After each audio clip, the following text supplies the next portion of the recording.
France was awarded an opportunity to address the mourners.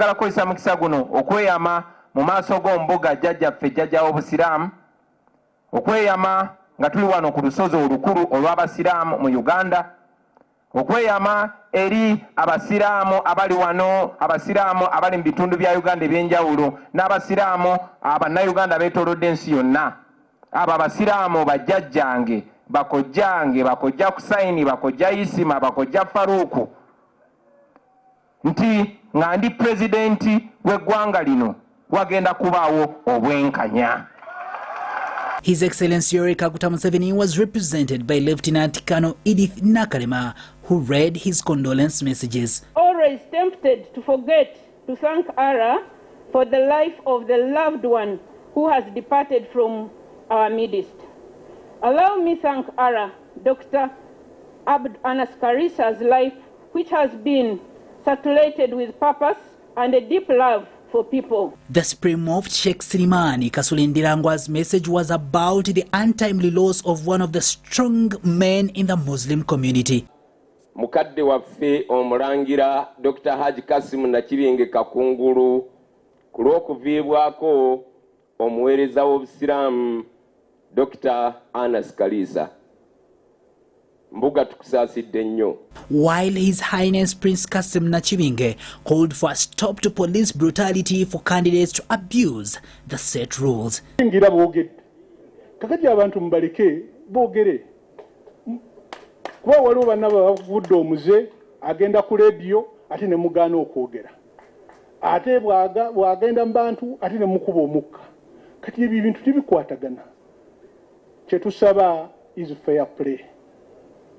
Gwe awangula awangule, gwe basinze bamusinge, gulinga mweso gwe zigwako yateeka. Alhaj Dr. Anas Kalisa died yesterday evening at his home in Kawempe Mbogo, and the cause of his death is still unknown. Hasif Sechunga for STV. Oh yes, thank you so much Sechunga Hasi for that report, and may his soul rest in peace. In a similar development, Dr. Abdul Noon Anas Kalisa was born in 1951 in Ruhama, Tungamo district. He comes from a family of 19, but 4 of those were already deceased. Ramla Katumba and Karo Tumwine profiled Dr. Abdul Noon Anas Kalisa, and I'm sure you'd love to know who exactly he was. Please don't hesitate to take a look. Dr. Abdul Anas Kalisa was born in 1951 in Ruhama, Ntungamo district. He comes from a family of 19, but 4 of those were already deceased. Then moto waffe Dr. Ken Kalisa mwenamumanyi bulungi wa NBS Next Media agasize n'ensi so much that I can't explain. He was a family man with children and wives. He was a very educated man and attended so many schools, and among them was Chamate Primary School with President Museveni. Wano abatasobola genda Ruhama ffe tuveeyo Ruhama all the way from Ruhama era Dr. Kalisa java yasomera awo ekyamate abakulu abo bamanyiyo yasoma ne President Museveni gye yava ate n'agenda mu byeddiini n'abimala nadda. He was a teacher at Bilal Institute and IUIU, where he doubled as a deputy rector. He was well versed with religion and a consultant in that area. He was head of different Islamic councils, including the Council of Eminent Sheikhs and General Secretary for the Islamic Supreme Council. Dr. Kalisa abadde musajja muyivu, abadde musajja mumanyi, abadde omusomesa. Ebbanga lingi yasomesa ku Bilal Islamic Institute, yasomesa mu University ya IUIU, University of Islamic University in Uganda. He was among the 21 people who started the House of Zakat, and he was chairman of Salam Charity. Up to the time of his death, he was mainly working with charity organizations and an all-round consultant. On the political side, he was one of the most prominent analysts, and most politicians went to him for consultation. Dr. Kalisa passed on yesterday at around 5 p.m. and the cause of his death is still unknown. Abadde si mulwadde yazukuse n'akola exercise awo awaka, alina awaka olujja lunene, alina instructor amuyambako okukola exercise. Olwa covid jimu ye ya Sheraton baagigala. N'agamba omukyala we nti siwulira bulungi, mpulira nga nina congestion wano, siwulira bulungi, naye nkolera supu bw'ati owa vegetable owa neem, that kind of soup that keeps you warm and clear. N'aseka ng'ate agamba yina akamuluma wano, neyesekera naga yahireeta byoleeta.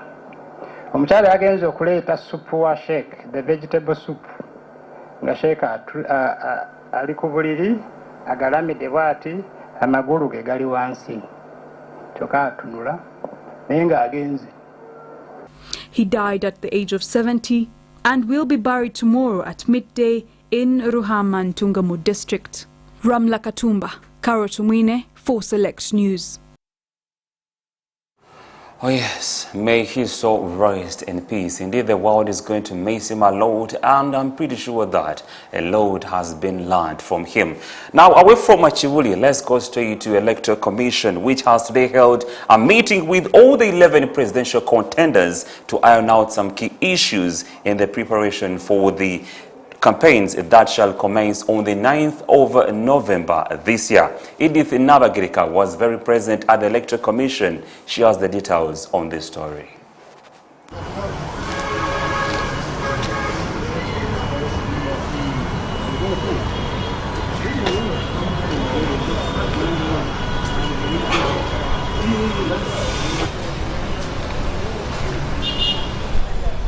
Electoral Commission today met with the presidential candidates to discuss the do's and don'ts to be followed during and after the campaigns.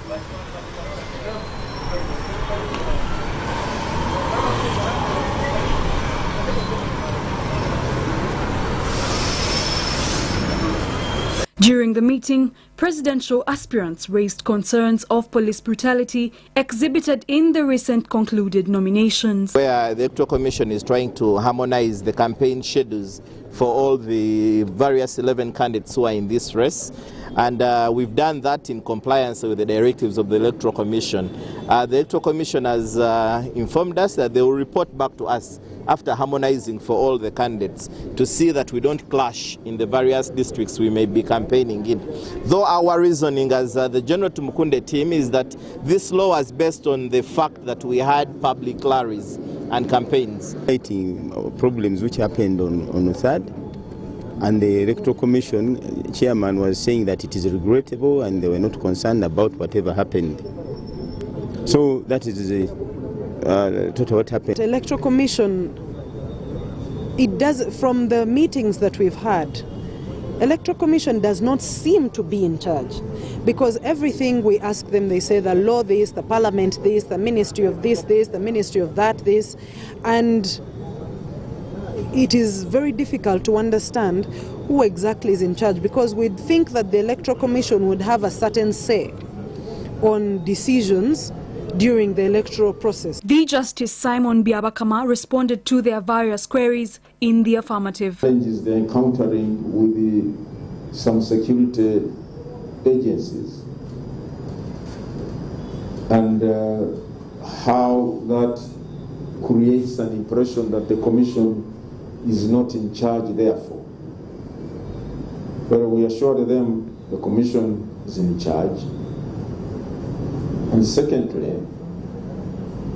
whereas security is in charge, police is in charge of providing security, we're going to take up their concerns, because we want to ensure that this electoral process is peaceful, smooth, free and fair in many respects. He also explained the delay in the launch of the campaign dates. The Commission did not deliberately reduce on the period for them to carry out meaningful campaigns. It was all because of COVID. And that's because one, COVID, and two, the rigidity of Article 61 Clause 2, which requires us to conduct the campaigns within the remaining period.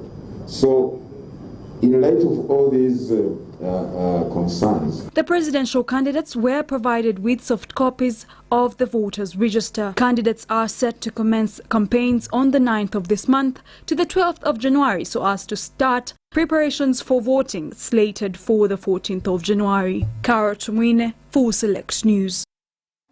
Wow, thank you so much, Edith Nabagirika, for that report. Moving on, presidential candidate Joseph Kableta Kiza is a seasoned journalist and an evangelist who says that he is on a mission to liberate Uganda's economy. STV had an exclusive interview with him, and here are the details. Earlier this week, former journalist turned evangelist turned politician Joseph Kableta appeared before the Electoral Commission to be confirmed as a presidential candidate after expressing his interest in the country's top seat. Kableta, who presented his credentials before the Electoral Commission, proved to have satisfying requirements. This morning, we caught up with the pastor Kableta, who explained to us why he decided to run for the country's top seat and why he wants to become president. I'm saying I am not standing against Museveni. I am standing for financial liberation.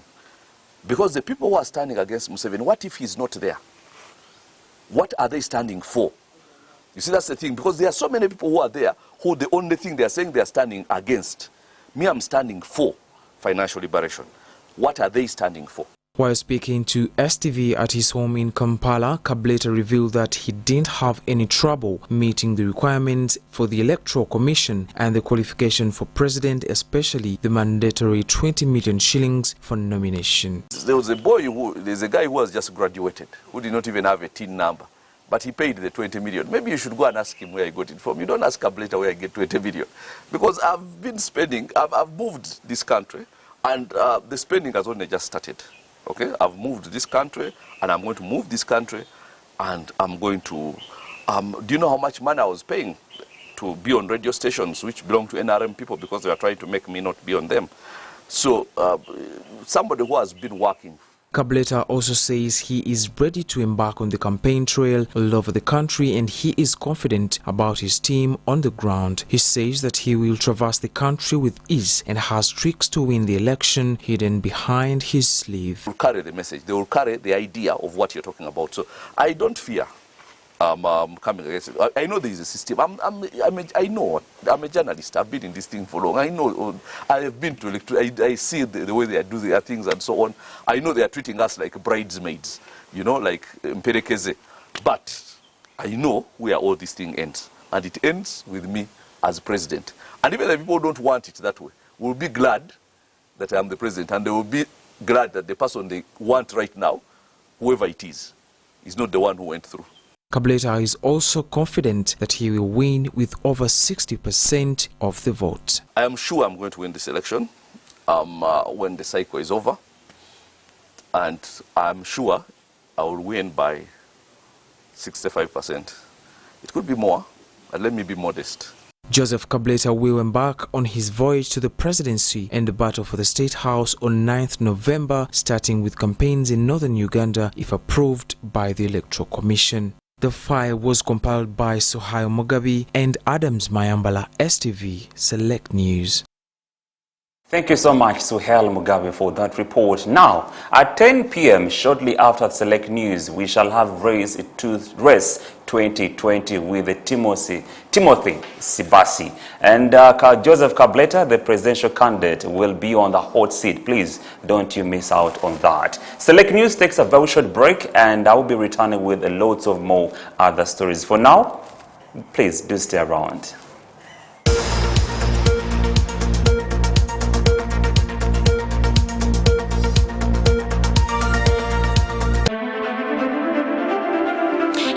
You're watching STV Select for Fun.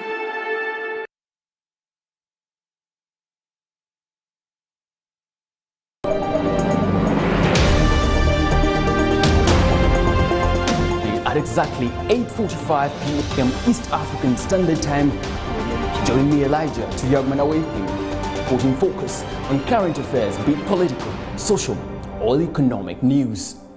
We shine a spotlight on our beautiful Uganda, the Pearl of Africa, providing information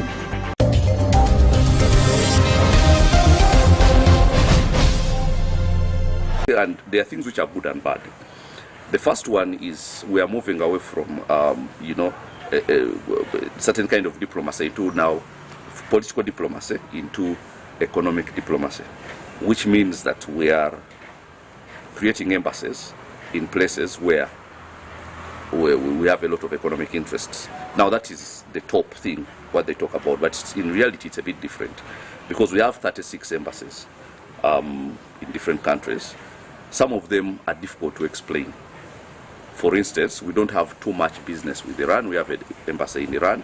We have a lot of business with Israel. They are involved in a lot of minerals and so on. We do not have an embassy in Israel. Neither do Israel have an embassy here. Now we are creating another embassy.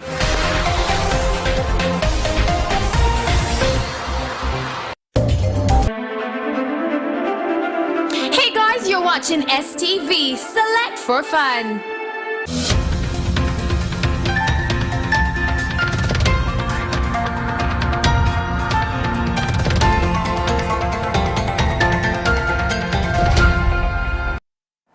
Good evening once again, and thank you so very much for joining us, and welcome back from that break. Now Select News continues. The National Fiscal Planning Board, established by the Fiscal Planning Act 2020, is a body responsible for development as well as clean and healthy livable environment for every Uganda. Amanda Ngabirano, the chairperson for National Fiscal Planning Board, has today given the mandate that will be followed in ensuring that the country develops. While addressing the media, Ngabirano says the launch is meant to create solutions to the development of the city. Ensi weba nga eri planned bulungi amakubo gakola ebizimbe tebigwa biri bulungi biri je bino kubeera entobaze tezikwatibwako kwegamba buli kimu nga kiri organized ANC ebeera n'enyingiza ey'amaanyi okusinga. She further said the act gives them authority to demolish every building that was built in wetlands. Bwe tujja ne tukugamba ekizimbe kyo kisiige erangi tewali kuwakana lwakuba etteeka kigamba bwe lityo. Mu maaso g'ekizimbe kyo wafaanana bubi, teekako pavers oba teekako ebimuli.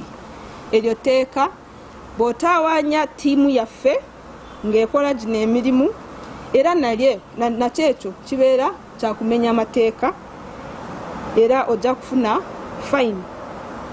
The law makes it mandatory for every home to have a litter bin or garbage bin. Kino ekyakasasiro etteeka lyaliwo naye teryali lya board, teryali ku national level. Kati ffe we are the highest, we have the restrainer obuyinza okulaba nti etteeka eryo liteekeddwa mu nkola. Era kyova olaba mulimu zi fines, mulimu okusibibwa. Tugenda kukola nammwe abantu mu makubo. Ngabirano noted that every house must have its exterior painted regularly. It's now an offense to have one's house look untidy. Bwe tugenda okusisinkana bana bakulembeze mu districts, tujja kufuna eyo information yonna tumanye kiki ekirala kirina okukolebwa. Naye nga etteeka ligamba siiga erangi ekizimbe kyo kireme okuswaza n'okulabika bubi. All this, she noted, was to ensure that the city looked tidy and good. Mariadana Namiro, STV Select News. Yes, moving on, the Uganda People's Congress Party members who are against the leadership of Honorable James Ekena have asked him to step down as a party president. Recently, the UPC said that they will not be participating in the 2021 general elections. We have the details on this story. Ekena, who has been the UPC president for close to 3 years, announced early this year that the party would not stand for the 2021 presidential positions but will pay more attention to parliamentary seat. Which commenced in 2015 and was concluded in 2020 is one of the major reasons as to why UPC is not going to participate in these coming elections at the presidential level. Tom Omino, the UPC mobilizer, said the court ruled that James Akena is not the rightful president of UPC, but he has refused to step down. And on the basis of the conclusion of the Court of Appeal, a bench comprised of Elizabeth Musoke, Justice Elizabeth Musoke, Justice Mulyagonja, and Justice Mandrama. The question of who is the legitimate and who is the illegitimate leader of UPC was concluded, and the courts upheld the decision of Justice Nyanzi by saying that Akena is holding the office illegally. Despite the fact that the party is in a desperate position, these have failed to reconcile internally. I want to inform the members of the press and the citizens and the members of UPC at large that the process to determine the leader of UPC will take place this very month of November, and before the close of November, God willing, we shall be having a legitimate president of the party. The UPC plans to hold elections for the party president in replacement of Akena. Mark my words, we shall have that leader at Uganda House. We do not want to do it the other way. We want to do it the normal way. If we have been law-abiding, if the leadership of Olaro Tunu, Joseph Bosa the late, and now Peter Walubiri have been law-abiding, have been patient to wait for the last 5 years until these matters are disposed of, we are going to wait for this month of November for the election of the substantive party president to be concluded. And you will see us at Uganda House. Shamira Nagawa, Sarah Nakandi, STV Select News. Thank you so much, Shamila Nagawa, for that beautiful report. Now, moving on, the ruling on the Tax Appeal Tribune has determined that Bank of Uganda meets the criteria of a settler since it makes the 17.1 contribution to the trust, noting that when the law is shifted, it may not have foreseen a situation where the settler is an exempt institution.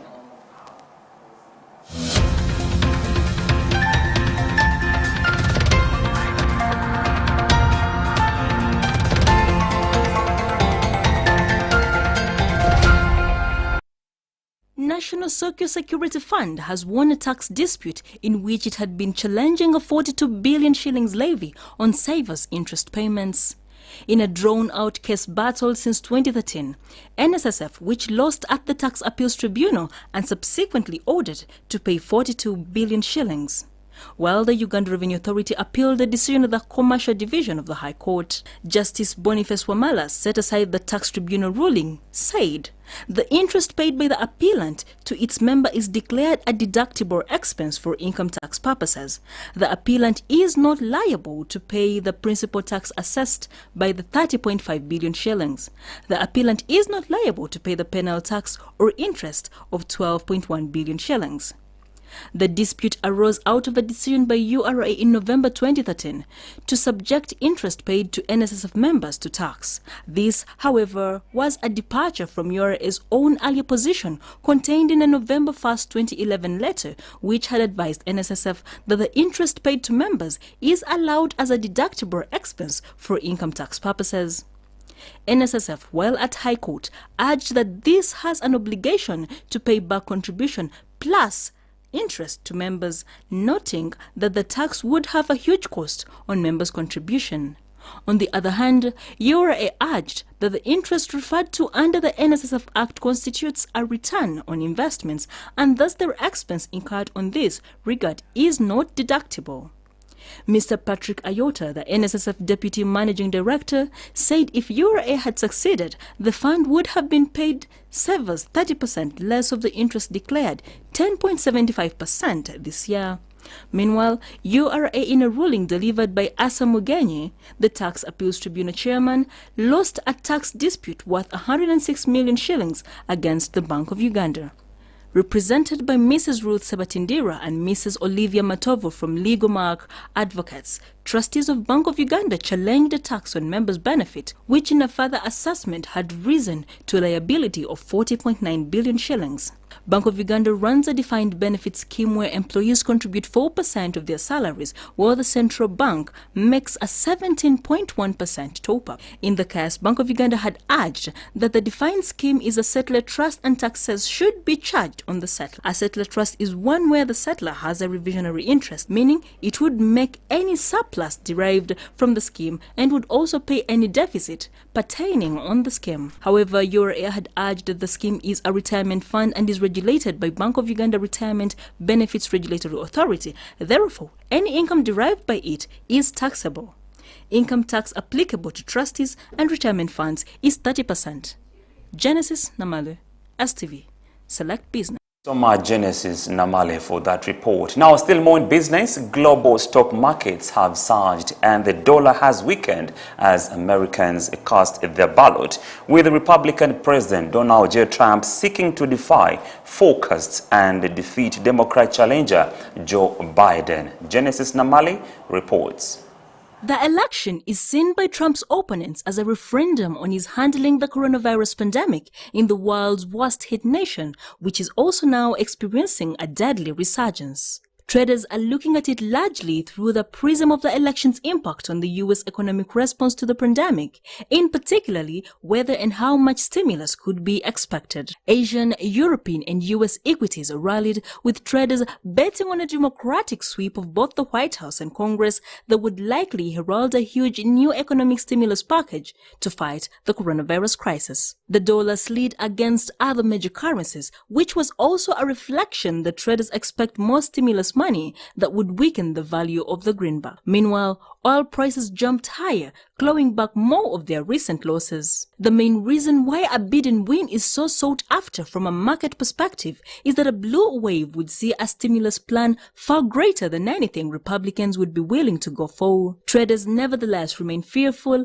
that a contested result could spell fresh market turmoil, legal chaos, and even violent unrest in a nation already bitterly divided. The risk is that investors are getting ahead of themselves given the potential for a long drawn-out battle over the result of the U.S. elections in coming weeks should no obvious result appear by the time. While Tuesday was formally election day in America, reality is most of them had been voting for weeks, with a huge expansion in mail-in voting to safeguard against COVID-19 pandemic. Nearly 100 million people had already cast their votes ahead of Tuesday. The United States is in a dire need for a fresh rescue package as the disease flares up again, threatening a stuttering recovery in the world's top economy, with lawmakers having failed to agree to anything despite months of haggling. Another potential uncertainty for markets would be the Republicans hanging on to the Senate in what would allow them to block some of the more contentious parts of the Democrats' plans of the U.S. economy. Oil prices, meanwhile, rebounded on news that Russia is considering extending a production cut agreed with OPEC this year by another 3 months. Genesis Namale, STV, Select News. Oh yes, from that point, Select News takes a very short break and I'll return with what's happening in the world of sports.